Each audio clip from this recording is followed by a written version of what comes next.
केंद्रीय राज्य मंत्री सांसद कौशल किशोर ने सिधौली विधानसभा के कार्यालय पर प्रेस वार्ता कर केंद्र एवं प्रदेश सरकार के बजट पर चर्चा की।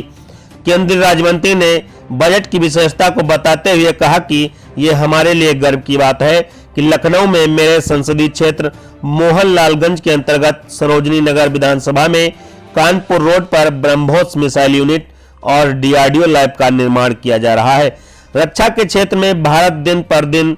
मजबूत होता जा रहा है और उन्होंने कहा विद्यमान वैश्विक परिदृश्य में दुनिया की निगाहें भारत पर हैं। प्रधानमंत्री श्री नरेंद्र मोदी जी के नेतृत्व में आत्मनिर्भर भारत और विकसित भारत बनने के लिए हमारा देश जितनी तेजी से बढ़ रहा है, पूरी दुनिया के देश यह देखकर आश्चर्यचकित हैं। उन्होंने कहा कि मोदी जी के नेतृत्व में हमारी सरकार का एकमात्र ध्येय भारत प्रथम नागरिक प्रथम है। कौशल किशोर ने कहा कि केंद्र के बजट में रेलवे के लिए जारी अब तक के सबसे बड़े बजट से उत्तर रेलवे के लखनऊ मंडल के 44 और पूर्वोत्तर रेलवे के लखनऊ मंडल के 20 स्टेशनों को अमृत योजना के तहत संवारा जाएगा। इनमें चारबाग, गोमती नगर, ऐशबाग, लखनऊ सिटी, मानक नगर, मल्हौर, उतरेटिया, लखनऊ सिटी, डालीगंज और बादशाह नगर स्टेशन भी शामिल हैं। इन स्टेशनों पर अगले 50 साल की जरूरत को देखते हुए रीडेवलपमेंट कर इन्हें भव्य और स्मार्ट बनाया जाएगा। कौशल किशोर ने कहा आदरणीय प्रधानमंत्री श्री नरेंद्र मोदी जी के मजबूत नेतृत्व में हमारी सरकार ने वैश्विक महामारी कोरोना काल में भी किसी को भूखा नहीं रहने दिया। 80 करोड़ लोगों को मुफ्त राशन दिया और बजट में गरीब कल्याण अन्न योजना को 1 वर्ष के लिए बढ़ा दिया गया है। अब सभी गरीब परिवारों को मुफ्त राशन मिलता रहेगा।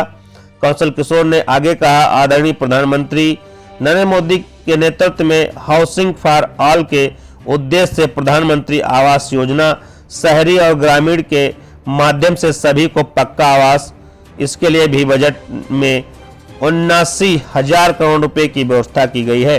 बजट में हर वर्ग हर समाज का ध्यान रखा गया है। उत्तर प्रदेश के बजट पर बोलते हुए कौशल किशोर ने कहा प्रदेश सरकार का बजट गांव, गरीब, किसान, मजदूर, व्यापारी, महिलाएं, छात्र छात्राओं, युवा, अनुसूचित जात, अनुसूचित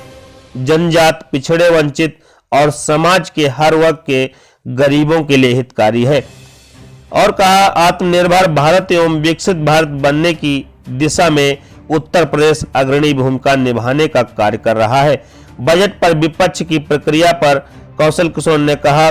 विपक्ष के पास कोई मुद्दा नहीं है, विपक्ष पूरी तरह बौखलाया हुआ है, इसलिए वह उल्टा सीधा बातें कर रहा है। इसके साथ साथ कौशल किशोर ने केंद्रीय एवं प्रदेश के बजट की विभिन्न विशेषताओं को गिनाते हुए बजट को जन कल्याणकारी बताया। इस अवसर पर एसडीएम राखी वर्मा, सीओ यादवेंद्र,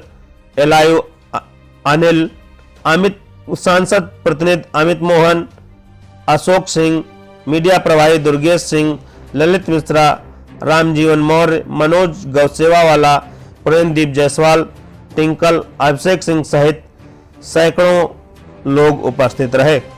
पंकज सिंह के साथ जियाउल हक, भारत टीवी 20। आदरणीय प्रधानमंत्री नरेंद्र मोदी जी के नेतृत्व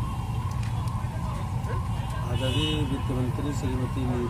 निर्मला सीतारमण ने 1 फरवरी 2023 को जो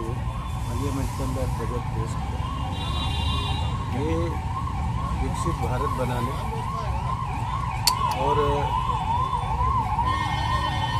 आत्मनिर्भर भारत बनाने बजट है जो आदरणीय प्रधानमंत्री जी ने आगामी 25 साल का अमृत काल, जब आज़ादी के 100 साल पूरे हुए, ये पीरियड पूरा जो 25 साल का अमृत काल का घोषित किया है, तो अमृत काल का ये पहला बजट माननीय मोदी जी की सरकार है, जिसमें अभी 1 साल के लिए 80 करोड़ जनता के लिए मुफ्त में राशन देने का ऐलान कर दिया है। 50 करोड़ जनता का मुफ्त में इलाज, आयुष्मान भारत योजना के तहत किसानों को जो 6,000 रुपये हैं मिलते हैं, 2-2 हज़ार की किस्त मिलती रहेंगी। इसके अलावा जो है मध्यम वर्गीय लोग हैं, उनके आय में 5 लाख रुपए तक के टैक्स पड़ता था, 5 लाख से ऊपर था। अब उसकी छूट बढ़ा करके 5 लाख से 7 लाख रुपए कर देने का काम किया, जिससे मध्यम वर्ग के लोगों को टैक्स से छुटकारा मिल रहा है। इसके अलावा जो है हमारी सरकार ने अनुसूचित जनजाति विद्यार्थियों के लिए पूरे देश के अंदर 740 एकलव्य मॉडल आवासीय विद्यालय खोलने जा रही है, जिसमें करीब 38,800 अध्यापकों को तथा उनके सहयोगी कर्मचारियों को नियुक्त किया जाएगा। जो शेड्यूल ट्राइब लोग हैं यानी आदिवासी वनवासी लोग, उनके बीच में उनको पढ़ाने का, लिखाने का और उनको मुख्य धारा से जोड़ने का काम हमारी मोदी जी की सरकार करती है। अब अगर पीएम आवास निधि प्रधानमंत्री आवास योजना जो 2022 तक शहरी क्षेत्र में हमारी सरकार ने 1 करोड़ 23 लाख लोगों को आवास मंजूर कर दिया, जिसमें 60% से ज़्यादा आवास बन गए हैं, लोगों को दे दिए गए हैं। जो गाँव में जो शहरी क्षेत्र में अगर वो उनके पास भूखंड है तो 2.5 लाख रुपये हमारी सरकार देती है, उनकी सरकार ने गवर्नमेंट 1 लाख रुपये देने का काम। अभी इस योजना को बढ़ा करके 2024 तक कर देने का काम किया, और इसके लिए इस साल में अभी हमारी सरकार ने 79,000 करोड़ रुपए ग्रामीण और शहरी दोनों को मिला करके पीएम आवास योजना में शहरी और ग्रामीण में देने का काम किया है, कैसे पैसा आवंटित करने का काम। इसी तरीके से जो है बहुत सी पेयजल की जो व्यवस्था है उसके लिए सन 2024 तक घरों तक पीने का पानी पाइपलाइन के जरिए शुद्ध पहुंच जाए, पानी की टंकी सोलर लाइट से या किसी से भी चलने वाली ऐसी योजना को आधारभूत ढांचा दिया और वो सरकार ने शुरू कर देने का काम किया है। इसकी सीमा को भी बढ़ाया है, 24 तक कर देने का काम किया है हमारी सरकार। शहरी क्षेत्रों में जो पूरे देश के अंदर करीब 4900 कुछ शहर हैं, टाउन एरिया, नगर पालिका, नगर महापालिका, नगर निगम, मेट्रो सिटी, ऐसा सब मिला के उनका जो है सफाई का एक अभियान शुरू किया और सभी को कचरा मुक्त शहर बनाने का निर्णय लिया। अलग से उनको पैसा भी देने का काम हमारी सरकार कर रही है। और सबसे बड़ी बात यह है कि पहले सीवर के जो टैंक होते थे, नाले होते थे, उसमें व्यक्ति जाता था, कई घटनाएँ होती। अब इसको पूरी तरीके से मैन पावर से फ्री कर दिया गया, आदमी उसमें नहीं जाए, सीधे जो स्टार्टअप योजना के तहत जो लोग मशीनें बना के लाए, मशीनें ही अंदर जा कर के जो पूरा कचरा जमा हो जाता है, जो लेयर बन जाती है, उसको निकालने का काम करेंगे और अब लोगों की जान सुरक्षित रहेगी। इसी तरीके से उसमें मशीन आधारित शहरों का विकास डेवलपमेंट करने का काम हमारी सरकार करती है। इसका एक बजट पूरा पेश करने का काम किया है। लोगों को 3 वर्षों में लाखों युवाओं को कौशल विकास योजना के तहत उन्हें कुशल बनाने का काम किया जाएगा। और ऐसे में उन लोगों को बहुत सी चीज़ें शुरू कराई जाएंगी जिससे वो कुशल बने, और उनके लिए MSME के द्वारा यानी जो कुटीर उद्योग हैं, लघु उद्योग हैं, उनके तहत उनको लोन उपलब्ध कराया जाएगा। और जो प्रधानमंत्री जी ने पिछले 15 अगस्त को यानी 2021 को जो बोला था, वोकल फॉर लोकल यानी स्थानीय उत्पादन जो है उनके बारे में प्रचार प्रसार करना और उनका उपयोग करना, उसके लिए बड़े पैमाने पर पूरे देश के अंदर हर गांव में, मोहल्ले में जो लोग भी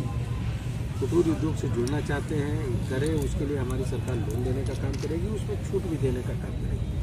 तो जो भी खादी ग्रामीण उद्योग वगैरह से लोन होते हैं उसमें 35% तक की छूट हमारी सरकार देने का काम कर रही है। और इस तरीके से जो है एक बड़ा काम पूरे देश को एक आत्मनिर्भर बनाने का काम, जिससे तमाम लोगों को रोजगार मिलेगा, ऐसा करने का काम भी हमारी सरकार पूरी तरीके से करने का काम कर रही है। कृषि ऋण में के लक्ष्य में पशुपालन है, डेयरी है, मत्स्य उद्योग है, इसके लिए 20 लाख करोड़ रुपए का बढ़ाया जाएगा, देने का कर रही है। और इसके लिए कृषि के लिए अलग से भी 20 लाख करोड़ का देने का काम, प्राकृतिक खेती करने का काम, प्राकृतिक खेती का मतलब ऐसी जो केमिकल फ्री खेती हो, जैसे आजकल बड़े पैमाने पे तमाम केमिकल और उर्वरक ऐसे दिए जाते हैं जिसकी वजह से हमारी जो फसल है वो केमिकल से भरी हुई फसल है, उनको केमिकल मुक्त बनाने का काम किया जा रहा है। और इस तरह जो है हमारा लोकल फॉर ग्लोबल बन जाए, तो ऐसे में करीब 300 उत्पाद ऐसे हैं जो विदेश से आते थे, आज हमारे देश में उनका उत्पादन हो रहा है और हम उन उत्पादों को अब खरीद नहीं रहे हैं, अपने देश में बना रहे हैं, प्रयोग करने का काम कर रहे हैं। बल्कि 80 से ज़्यादा देशों में हमारी जो रक्षा सामग्री के जो उपकरण है हमारे देश में बन रहे हैं और हम उन कुछ देशों को उनको सप्लाई करने का काम कर रहे हैं, उनको निर्यात करने का काम कर रहे हैं। तो एक बड़ा काम हमारी सरकार मोदी जी के नेतृत्व में करने का काम शुरू किया है। इसके लिए जो है आत्मनिर्भर भारत और विकसित भारत का जो उन्होंने 5 साल का कार्यक्रम तय किया है, 25 साल का, उसकी एक पहले से योजना बना करके तय कर देने का काम किया है। 25 साल की एडवांस योजना। जैसे तो मोदी जी 100 साल एडवांस सोचते हैं कि हमारा भारत कैसे होगा, लेकिन 2047 में विकसित भारत बन जाए, तब तक आत्मनिर्भर भारत बन जाए, उसकी 5.5 6 घंटे मंत्रियों के साथ बैठक करते, अधिकारियों के साथ बैठक करते और पूरे देश को उन्होंने इंडिया टीम इंडिया घोषित करने का। और इसके लिए उन्होंने पंचप्रण इस बार 15 अगस्त को घोषित किया। पंचप्रण का मतलब विकसित भारत, आत्मनिर्भर भारत,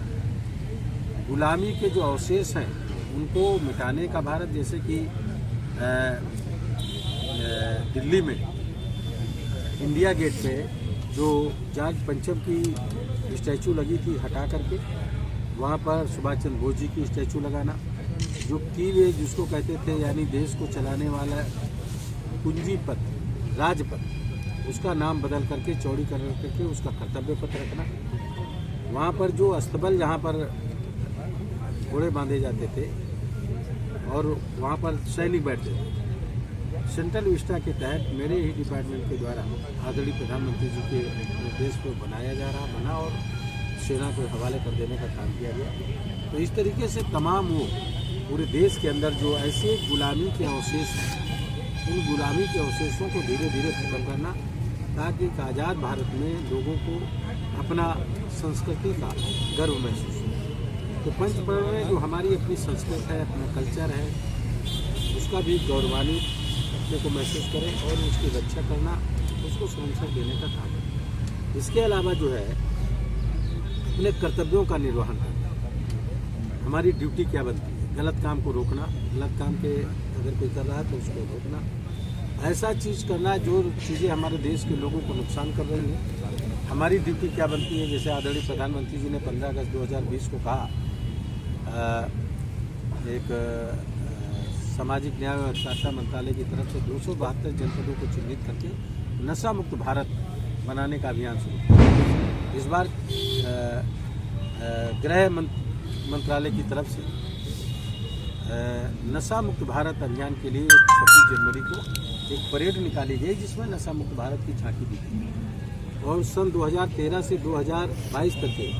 64 लाख टन ड्रग्स जो विदेश के द्वारा हमारे यहाँ भेजी जा रही थी वो अब तक के पकड़ी जा चुकी है। तो ये सारी चीज़ें विकसित भारत बनाने के लिए और आत्मनिर्भर भारत बनाने के लिए सब लोगों को एक त्रिशक्ति